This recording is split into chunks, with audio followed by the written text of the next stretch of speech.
Ini penting sekali karena jarang orang mengungkapkan ini. Yang dikatakan tahanus adalah menyembah Allah di gua, menyepi, kemudian beberapa hari. Terus di hadis itu juga diterangkan wa yatazawwadu lidzalik. Perlu dicatat dulu tirakannya Nabi itu ya bawa bekal. Bukan terus kelaparan 3 hari nanti fata morgana yang dilihat. Jadi ini perlu dicatat. Kadang banyak orang tirakat gak makan 40 hari, gak makan 3 hari itu malah bahaya. Karena yang dikatakan nur atau apa ternyata fata morgana karena lama gak makan. Jadi perlu dicatat di hadis itu jelas ada kalimat wa yatazawwadu lidzalik. Ya Nabi ya normal bapak-bapak. Bekal, jadi tidak lapar-lapar amal. Tapi tidak satu nampan kayak makan di atas tadi ndak ya. Kalau itu makannya orang kelaparan itu. Ya tapi bagus lah, saking hormatnya sama kiai makannya banyak. Apa ngetes kiainya? Kalau banyak ada kiai ini. Tidak tahu. Motifnya apa tidak tahu. Motifnya tidak tahu. Tapi husnudzon wajib. Panitia tenang saja. Kiai itu wajib husnudzon. Assalamualaikum warahmatullahi wabarakatuh. Alhamdulillahirabbil alamin wassalatu wassalamu ala asyrofil mursalin sayyidina maulana Muhammadin wa ala alihi washabihi asmain nama ba'du. Ketika Rasulullah umur 25 itu ketika beliau umur 20 itu Khadijah itu karena punya paman penginjil namanya Waraqah bin Naufal. Itu sudah tahu kalau nabi akhir zaman ya Muhammad itu. Sehingga dia memerintahkan hulamnya namanya Maisarah. Maisarah itu nama cowok, nama lelaki. Ini perlu dicatat. Nanti kalau kamu tahu Maisarah menemani Nabi dalam perjalanan, terus kamu tiruah cari Maisarah ya. Maisarah itu nama lelaki ya. Lihat ya, Maisarah itu nama orang Arab memang lucu. Biasa nama lelaki pakai tak muannas kalau dalam ini Mas Rois ini bahasa gontornya itu.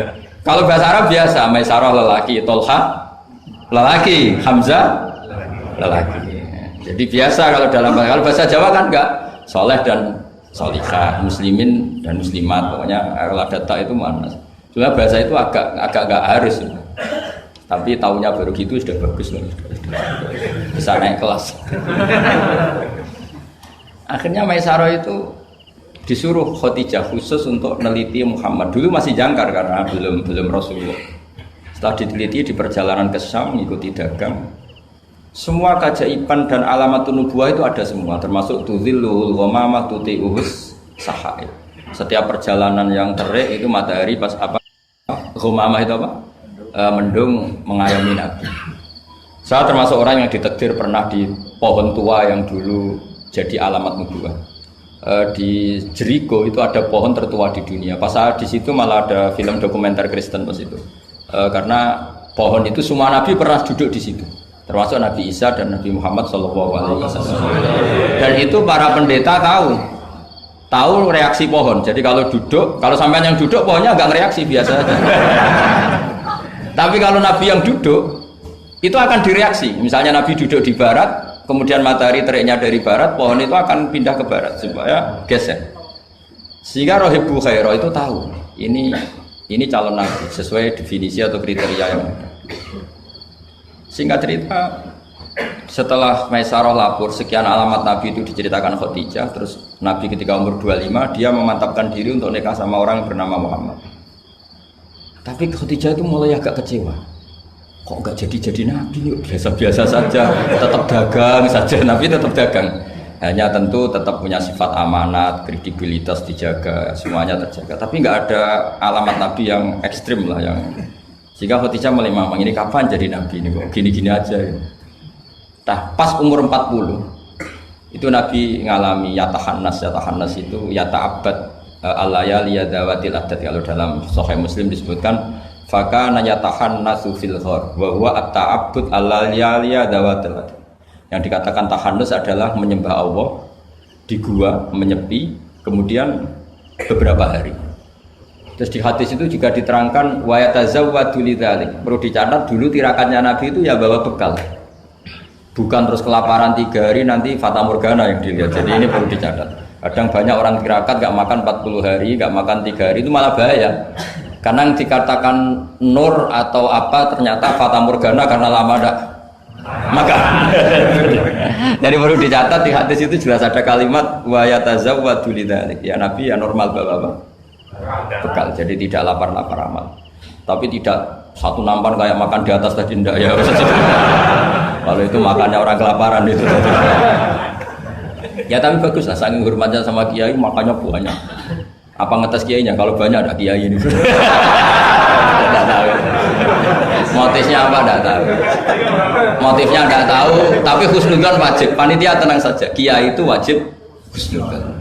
Harus baca ini ya Muhammad. Nabi begitu fatwa. Sehingga ini penting sekali karena jarang orang mengungkapkan ini. Kenapa jarang mengungkapkan? Kemungkinan satu tidak tahu.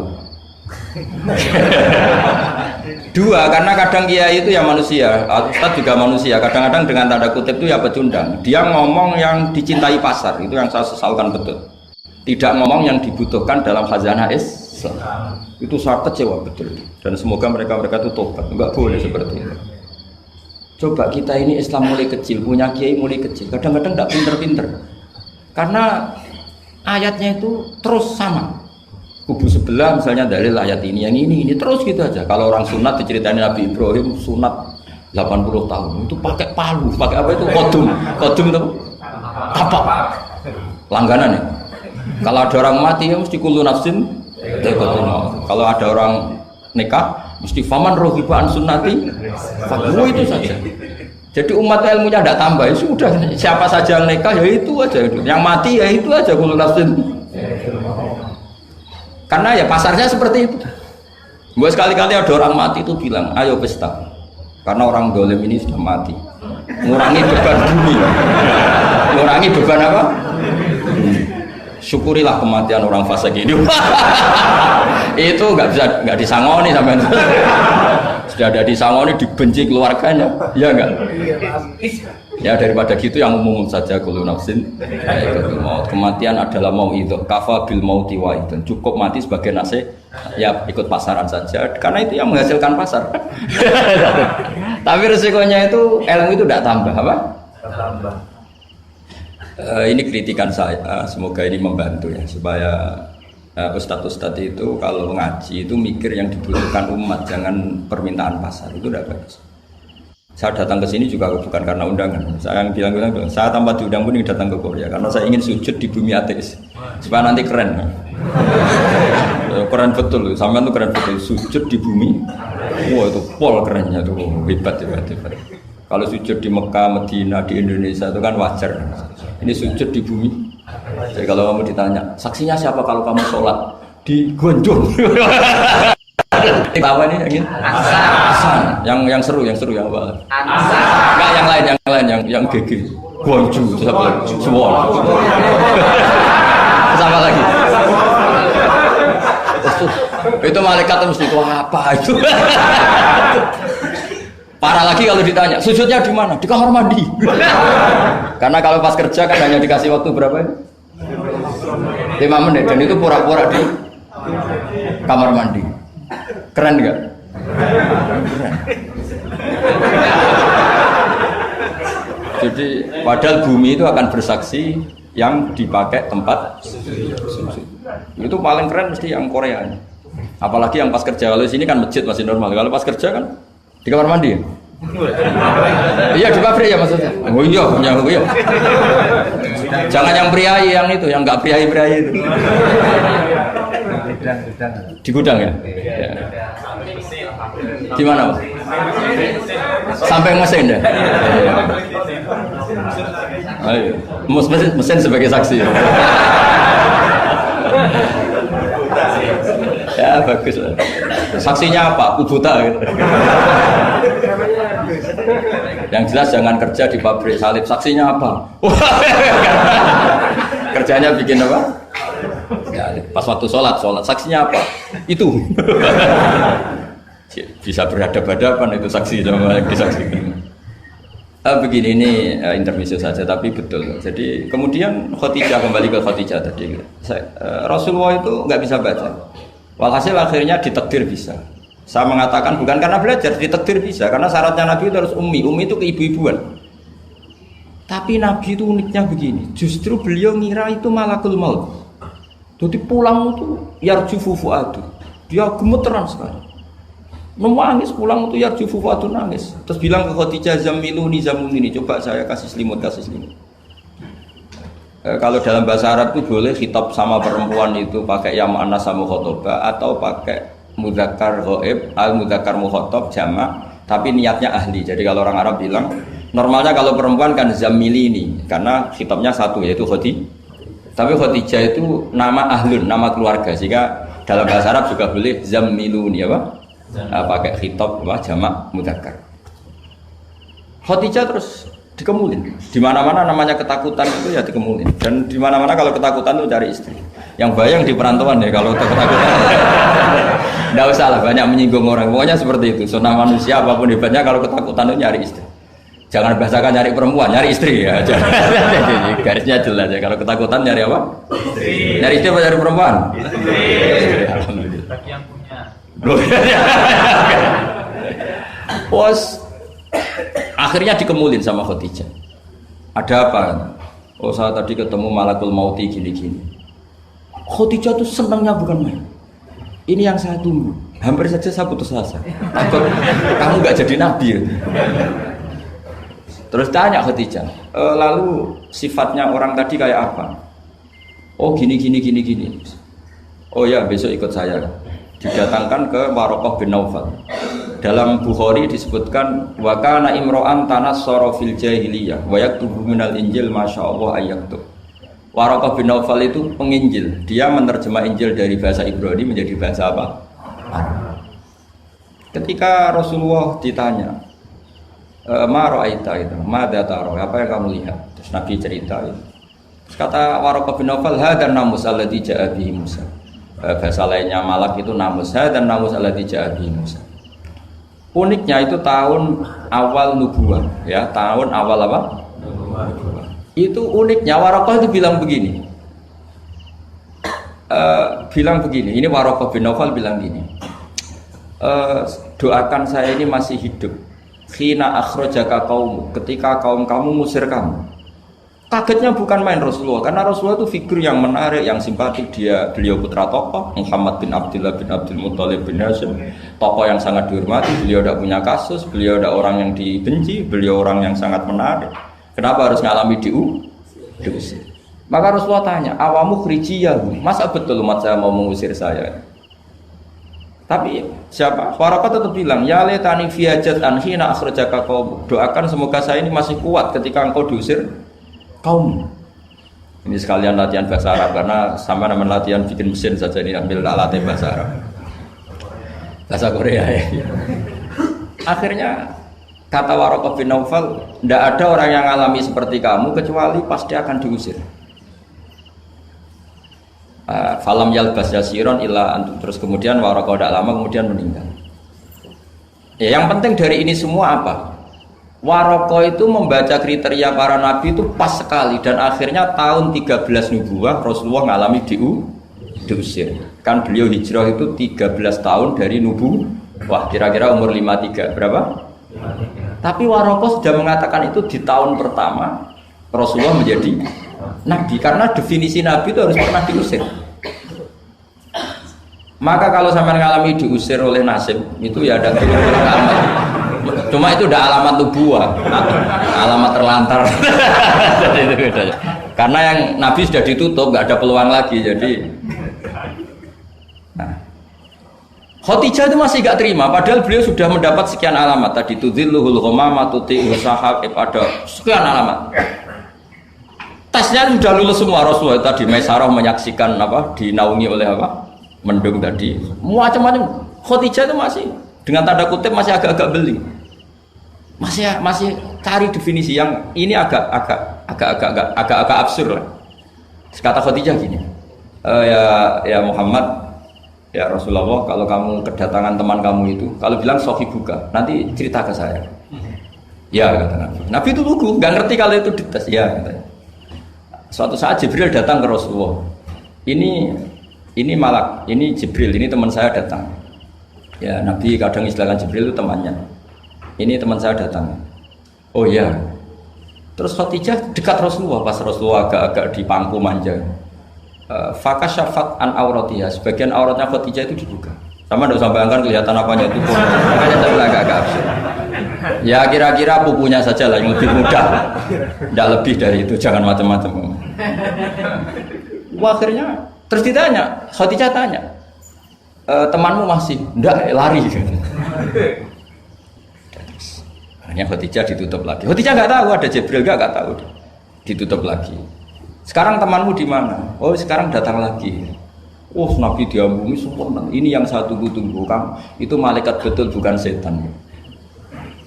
Karena kalau setan tahu aurat kamu tahu. Artinya apa? Dalailun nubuwah itu dikaji sedemikian rupa oleh Khadijah karena beliau ponakan dari penginjil yaitu Waraqah bin tentu zaman itu Injil masih orisinil, bukan kayak yang sekarang Lukas Matius. Tentu jadi Injil di sini bukan konotasi yang muharraf yang apa? Enggak orisinil ya, tentu yang masih apa? Orisinil. Jadi semuanya mengarah ke pembenaran terhadap kenabian Rasulullah Muhammad SAW. Jadi Khadijah tambah mantap. Jadi Nabi dites itu ada tahu ya lugu saja, temanmu masih lari. Terus setelah ditutup lagi, temanmu ada. Oh iya ya sekarang ada lagi. Wah ya Nabi betul. Absyir ya Muhammad, kamu harus senang, itu malaikat betul. Kalau setan tidak seperti itu. Oh, kalau ada orang senangnya bukan main. Nah, melihat awal, saya ulang lagi ya, melihat awal dialek kenabian itu hanya dengan Khadijah karena dia keluarga terdekat beliau. Maka sebetulnya awaluman amanah mutlakon itu sebetulnya itu hampir semua ulama bilang itu Khadijah, bukan Abu Bakar. Tapi melihat peran Abu Bakar yang begitu sentral dalam mengawal Islam, orang bilang Abu Bakar. Melihat Sayyidina Ali teman kecilnya Rasulullah, orang bilang Ali. Sehingga berjanji itu, kitab berjanji itu Maulid itu kan sebenarnya kitab sejarah normal biasa, kitab akademik sebetulnya, bukan kitab mantra, kitab akademik. Beliau kalau ngendikan tuh awaluman amana minar rijal Abu Bakar, wa minan nisa Khadijah, wa minas sibyan Ali, wa minal mawali Zaid, supaya semua kelompok terwakili, semua kelompok. Karena kalau yang pro Abu Bakar dibilang awaluman amanah Khadijah itu merengut. Yang bener aja kayaknya Abu Bakar. Yang pro Khadijah kalau dibilang Abu Bakar juga merengut. Yang pro Ali juga demikian. Akhirnya di tengah-tengah awaluman amana minar rijali Abu Bakrin wa minan nisa Khadijah wa minas sibyan Ali wa minal mawali Zaid bin Harisah. Pertama orang iman dari golongan lelaki tua, rijal lelaki tua, lelaki berumur itu Abu Bakar. Dari perempuan Khadijah, dari anak kecil Ali, dari mawali budaya kemerdekaan. Jadi itu sudah cara bahasa Arab itu takbir itu redaksi yang agak-agak ngeles. Jadi seperti ginilah, pendiri masjid As-Siratal Mustaqim itu siapa? Yang pertama punya ide tentu sebenarnya yang pertama, tapi kan ide tok belum terrealisasi. Nah, nanti yang pertama terrealisasi pondasi juga pertama, tapi yang benar-benar mulai dipakai Jumatan itu juga pertama. Lagi lah supaya agak sensitif kita ini harus minta pertama semua, mau tidak mau kan kita harus ngomong awaluman bana hadal masjid si'a, tapi dulu belum ada ya bana ide. Wa awaluman misalnya pembalataan batu pertama waktu al-hijarah awalan ini, wa awaluman sing jadi imam ya ummu hadal masjid fil jum'ah ini. Lah yang sampean wa awaluman ngerameni mbu masjid. Sudah gak apa-apa, yang penting awaluman apa? Masuk kategori awal. Nah ini penting saya terangkan. Kembali ke Abu Bakar. Abu Bakar itu layyinal janib, orang yang sopan. Dan itu bagus, tentu sopan itu bagus. Layyinal janib bagus. Tapi masalahnya Rasulullah itu dikepung preman-preman yang ganas. Yaitu Abu Lahab, Abu Jahal, Walid bin Mughirah, Wa'il bin semuanya preman yang ganas. Bukan sekedar kafir tapi ganas terhadap umat Islam. Mereka penyiksa-penyiksa ulung, termasuk akhirnya ada yang mati syahid awal syahidin fil Islam yaitu Ammar bin Yasir. Tapi yang bapaknya bukan Ammarnya, siapa? Yasirnya sama istrinya namanya Sumayyah. Makanya saya tadi ngaji di Masjid Ammar bin Yasir itu ngaji yang paling tidak guyon karena masjid itu didesain untuk mengenang Ammar bin Yasir. Sumayyah disiksa sampai mati, ya Yasir juga gitu. Sampai Rasulullah ngendikan sobron ala Yasir inna mu'idakum al jannah. Sudah kamu sabar, kamu pasti nanti masuk surga. Bilal disiksa, tapi Bilal akhirnya aman karena menangi, diselamatkan Abu Bakar, bahkan menangi futuhat ya. Beliau menangi apa? Fatwa banget. Saya pernah ziarah ke makam Bilal. Akhirnya apa Rasulullah? Ini kalau gini terus anak Islam orang-orang sopan tok repot. Beliau pas jalan-jalan ngerti Umar itu kalau ingin sarapan atau ingin punya uang, kalau ingin punya won itu harus tarung. Dan dia petarung yang ulung. Jadi kalau tarung itu menangan, ya uangnya banyak. Barokahnya kalau tarung apa? Menangan dari gulat. Ya. Akhirnya Nabi mikir, wah kalau yang Islam gini ini cocok. Karena kalau yang sopan-sopan tok ini kayaknya repot. Walhasil Nabi spontan tuh, Allahumma aizal Islam bi Umar. Ya Allah, muliakan Islam ini dengan Umar. Gak tahu apa bisa diganti aizal Islam bi Banser, gak tahu saya. Karena kalau Banser sopan ya aneh, Banser kok sopan, nggak jadi aneh. Atau pemuda Muhammadiyah kok sopan kan ya jadi aneh. Masa pengawal kok sopan? Monggo nak badhe santai. Monggo. Ya gak pantas-pantasnya. Oh, sterilkan dulu. Pas pamret sopan, Pak Jokowi tidak jadi pidato karena yang salaman apa? Banyak, yang minta buku banyak. Singkat cerita, betul. Karena Nabi yang berdoa itu di sebagian tarikh menyebut doanya Senin, Kamis sudah masuk Islam. Hanya Senin, Selasa, Rabu, Kamis. Kalau kamu ya 30 tahun nah mungkin. Itu saja tidak mesti ya Pak. Akhirnya Umar itu Islam. Islamnya juga unik. Dia mau mencari Muhammad. Masih jangkar kalau manggil masih jangkar, belum Rasulullah. Mana Muhammad? Laqad soba, dia sudah keluar dari agama permanen ya oleh kaum jahiliyah, yaitu agama jahiliyah. Ketemu sama temannya, apa Mar kamu cari Muhammad? Ngapain ya? Mau saya bunuh karena dia bikin agama baru. Laqad ja'a bidinin mukhdas, dia membawa agama baru. Terus kata temannya, kamu ngapain ngurusin Muhammad? Adik kamu itu sudah kata dia, urusin dulu adik kamu. Wah, masa iya? Terus akhirnya nyari Fatimah itu adiknya di rumah iparnya. Ketika datang di situ adiknya pas belajar sama suaminya belajar surat Toha ma anzalna alikal Qur'an apa litasqa illa tazkiratal liman yakhsha tanzilam mimman khalaqal arda was samawatil aula ar-rahmanu 'alal arsy istawa lahu ma fis samawati wa ma fil ardi wa ma bainahuma wa ma tahta tsara. Menangis sumpah. Ini enggak mungkin kalam manusia, kalam seindah ini enggak mungkin kalam manusia. Singkat cerita dia asalnya Islam. Islam terus nyari Nabi. Kebetulan Nabi sedang ikhtafa itu sembunyi di rumahnya Zaid bin Arqam. Ketika Nabi mau masuk karena dia terkenal preman, kata Hamzah, ya Rasulullah kamu sembunyi. Umar saya hadapin Hamzah, walhasil terus dia menceritakan imannya. Setelah dia iman, apa yang dilakukan pertama? Itu marani Umayyah Abu Jahal Abu Lahab. Awas ganggu Rasulullah Muhammad tak bunuh. Wah sudah. Akhirnya yang dulu mengancam-ancam Nabi, mengancam-ancam sahabat selesai karena sekarang gantian diancam Umar. Bersamaan dengan itu Allah mengeluarkan khitab fasda' bima tu'mar. Muhammad kamu harus terang-terangan dalam dakwah karena sudah punya backingan bernama Umar. Jadi sebetulnya yang dibutuhkan Islam itu ya ada orang yang kayak Abu Bakar, ada orang yang kayak Umar. Ada kebaikan yang hanya terwakili oleh orang-orang yang kayak Abu Bakar, ada kebaikan yang hanya terwakili orang-orang kayak. Jadi sebetulnya tidak perlu dipertentangkan kita di mana. Yang penting itu niatnya baik, biniatin sholihah dengan niat yang baik. Jangan kubu-kubunan yang tanpa ilmu. Sebenarnya dalam sejarah itu biasa. Bahkan uniknya dalam sejarah adalah Abu Bakar yang menjadi wali besar karena akhlaknya yang seperti itu layyinal janib. Ketika mau meninggal itu menunjuk khalifah yang akhlaknya berlawanan dengan dia, yaitu menunjuk Umar. Kayak apa insafnya Abu Bakar? Karena beliau tahu ada sebagian kebenaran Islam yang nggak terwakili oleh orang sopan. Coba kalau ada penjahat, orang Solo atau orang Jogja, yang sopan-sopan itu, terus ada penjahat, monggo sakit sana. Tapi sebaliknya penerima tamu terus orang Batak, ngangkat penerima tamu dari orang Batak atau orang Madura, tamunya lari ya. Mau apa? Artinya gini loh ya. Ya kalau ngadepin penjahat mungkin pas orang Madura, kalau menerima tamu pas orang Solo. Ya proporsional saja lah, tidak usah memaksakan. Paham tuh ini dong ya? Clear ya? Ya clear ya?